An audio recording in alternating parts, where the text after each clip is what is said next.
నమస్తే నమస్తే నమస్తే నమస్తే సభకు నమస్కారం.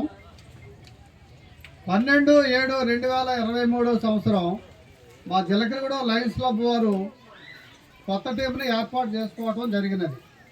ఈ సందర్భంగా lions club chairperson MJF RR Ratnakumari గారు హనుమాన్ జంక్షన్ ఉపాధ్యాయుల వారికి 6,000 విలువైన వీల్ చైర్ని అందించడం జరిగినది. 1/7/2023 సంవత్సరం డాక్టర్స్ డే సందర్భంగా జిలకరగూడెంలో లయన్స్ క్లబ్ తరఫున హోమియోపతి డాక్టర్ గారిచే పేదవారికి వైద్యం అందించడం జరిగినది.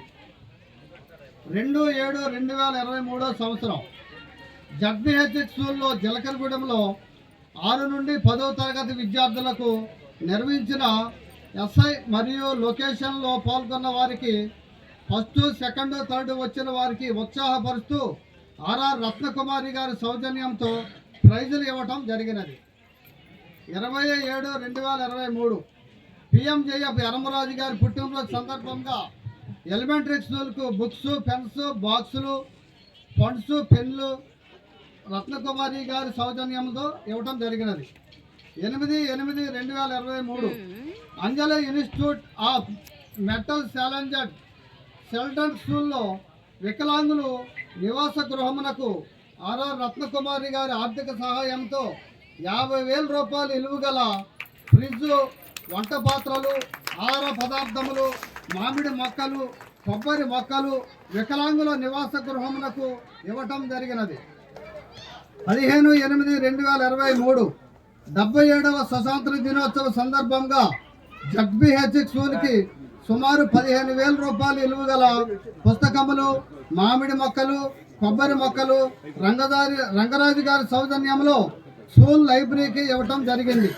మరియు ఎంజేఎఫ్ ఆర్ఆర్ రత్నకుమారి గారి సౌజన్యంలో పాలకొల్లు వికలాంగుల స్కూల్కి 2,000 రూపాయలు విలువ పంచడం జరిగినది. 14/9/2023 జోన్ 1 ఎంజేఎఫ్ ఆర్ఆర్ రత్నకుమారి గారు నిర్వహించిన జోన్ అడ్వైజరీ మీటింగ్లో Jilakaragudem, Pragadavaram, T Narsapuram, Errampalli, Chintalapudi club members హాజరయ్యారు. చర్చలు జరుపుకున్నాము. ఆర్ఆర్ రత్నకుమారి గారు 10,000 రూపాయలు టీ నర్సాపురం క్లబ్కు ఇవ్వటం జరిగింది. 20,000 రూపాయలు చింతలపూడి లయన్స్ క్లబ్కు మైక్ సెట్ నిమిత్తం ఇవ్వటం జరిగింది. 10,000 రూపాయలు పర్మనెంట్ ప్రాజెక్టు నిమిత్తం టీ నర్సాపురం క్లబ్కు ఇవ్వటం జరిగినది. 14/9/2023 జిలకరగూడెం లయన్స్ క్లబ్ వారు ఎలిమెంటరీ స్కూల్లో మామిడి మొక్కలు నాటారు. 15/9/2023 ఇంజనీర్స్ డే సందర్భంగా లయన్స్ క్లబ్ వారు Kamarapukota AD electrical K Srinivasarao గారు మరియు ఏఈ హౌసింగ్ జిఆర్ రాధాకృష్ణ గారికి సన్మానం చేయటం జరిగింది.